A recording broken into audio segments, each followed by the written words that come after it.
नमस्कार, मेरा नाम राजशेखर राव है। हरियाणा में हाल ही में संपन्न हुए चुनाव में धांधली के काफी सारे मामले सामने आ रहे हैं। आंध्र प्रदेश में जब मई में चुनाव हुए, विधानसभा और लोकसभा के साथ में हुआ था आंध्र प्रदेश में, उसमें भी ऐसी काफी शिकायतें आई हैं। उसके अनुभव पर मैं आपको चुनाव के धांधली के रंगे हाथ पकड़े जाने के कुछ सबूत आपके सामने पेश करना चाहता हूं। आंध्र प्रदेश में जब एक उम्मीदवार ने चुनाव के दौरान पाए गए वीवीपैट की गिनती करके ईवीएम के आंकड़ों से मिलाकर दिखाने की बात की तो चुनाव आयोग मुकर गया, उससे पलट गया। जो उच्चतम न्यायालय का आदेश है उससे भी वो मुकर गया, कंटेम्प्ट ऑफ कोर्ट कर गया। चुनाव आयोग ये कतई नहीं करना चाहता कि चुनाव के दौरान जो वीवीपैट के डिब्बे में वीवीपैट के पर्चे गिरे उनकी गिनती करके ईवीएम से आंक मैच करने से चुनाव आयोग पलायन कर रहा है।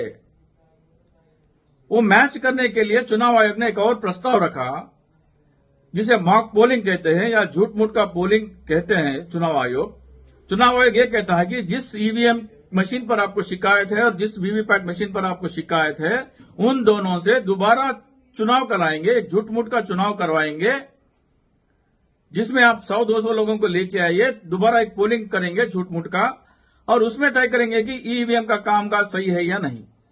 इस झूठ मूठ के पोलिंग के दौरान उन उम्मीदवारों के नाम इस्तेमाल नहीं किए जाएंगे जो चुनाव में भाग लिए, उन चुनावी चिन्हों का इस्तेमाल नहीं करेंगे जो चुनाव में हिस्सा लिए। मतलब साफ साफ नजर आ रहा है कि वीवीपैट की गिनती करने से चुनाव आयोग पलायन कर रहा है। बात यह है ईवीएम में जो भी आंकड़े हैं इलेक्ट्रॉनिकली तरफ से उनको बदला जा सकता है। मतलब जो भी आंकड़े कांग्रेस को आए या भाजपा को या किसी और अन्य पार्टी को आए उनमें बदलाव ईवीएम के मशीन में किया जा सकता, लेकिन वीवीपैट क्योंकि पेपर्स की कागज की पर्ची है उसमें जो भी एक बार लिखा गया उसे बदला नहीं जा सकता। उनकी तुलना ईवीएम के आंकड़ों से मैच नहीं करती। इन्हीं कारणों से चुनाव आयोग आंध्र प्रदेश में जब एक उम्मीदवार ने जांच की मांग की तो वीवीपैट जो चुनाव के दिन पाए गए उन्हें गिनकर ईवीएम के आंकड़ों से मैच नहीं करना चाहता। ये एक पक्का सबूत है।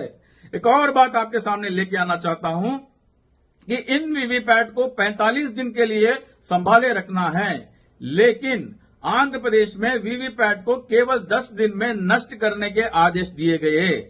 हरियाणा में भी चुनाव होकर आज चौथा दिन है।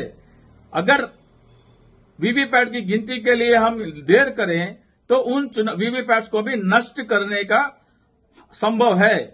और एक बात, वीवीपैट की गिनती के लिए दरख्वास्त करने के लिए मात्र 7 दिन का समय है। मतलब 8 अक्टूबर से लेकर 7 दिन, मतलब 15 अक्टूबर तक ही समय है। 4 दिन तो आज हो चुके हैं।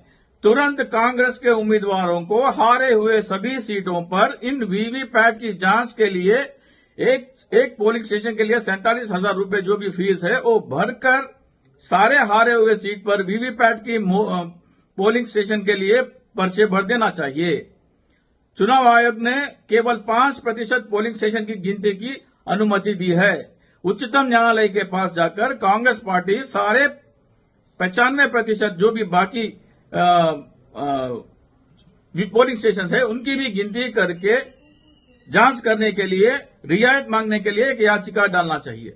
ये मैं जो भी कह रहा हूं आंध्र प्रदेश का जो तजुर्बा है उसके ऊपर कह रहा हूं। मैं आपके लोगों से एक विनती करता हूं कि देश भर में एक ईवीएम ट्विटर ट्रेंड चलाया जाए। जो ईवीएम की मशीन के खिलाफ बात करना चाहते, धांधली के ऊपर बात उठाना चाहते, उसमें एक हैशटैग ये होना चाहिए, tally VVPAT with EVM figures. Tally VVPAT with EVM figures, जिनमें सारे छोटे अक्षर है, टैली का टी, ईवीएम और वीवीपैट, इनके सारे अक्षर बड़े होंगे। ये आप ट्विटर ट्रेंड अगर चलाए, देश की जनता, देश की युवा खासकर जो ईवीएम के धांधले के ऊपर बात करना चाहते हैं, वह एक ट्विटर ट्रेंड चलाए ताकि देश की जनता जागरूक होकर देश भर का आंदोलन चले ट्विटर द्वारा, ताकि ईसीआई पर, चुनाव आयोग पर दबाव बन सके कि हरियाणा में सारे पोलिंग स्टेशनों पर वीवीपैट की गिनती करके ईवीएम के आंकड़ों से मैच करके यह साबित करना है कि ईवीएम की गड़बड़ी हो सकती है या नहीं। धन्यवाद।